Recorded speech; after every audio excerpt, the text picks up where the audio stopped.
10 বছর ধরে মাদারীপুর সদর উপজেলার হোগলপাতিয়ার আকনবাড়ি জামে মসজিদে ইমামতি করেন। মসজিদ কমিটি থেকে তাকে প্রতি মাসে সম্মানী দেয়া হয় মাত্র 3,000 টাকা। পরিবারে 5 সদস্য থাকায় ইমামতির বাইরে কৃষিকাজের বাড়তি অর্থ দিয়ে কোনো মতে চলছে সংসার।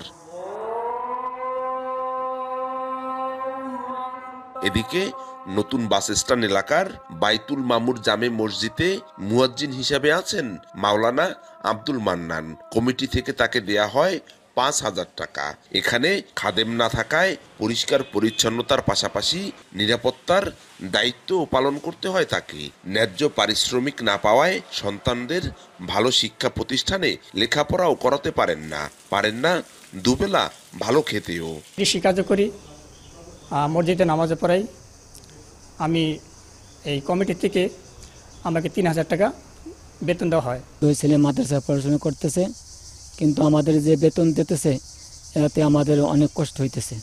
সামান্য সম্মানী পেলেও আল্লাহর সন্তুষ্টি লাভের আশায় এমন দায়িত্ব পালন করছেন জেলার অধিকাংশ মসজিদের ইমাম, মুয়াজ্জিন ও খাদেমরা। এমন পরিস্থিতিতে অসহায়ত্বের কথা জানান মসজিদ কমিটির সদস্যরা। সরকারিভাবে বেতন ভাতার দাবি করেন তারা।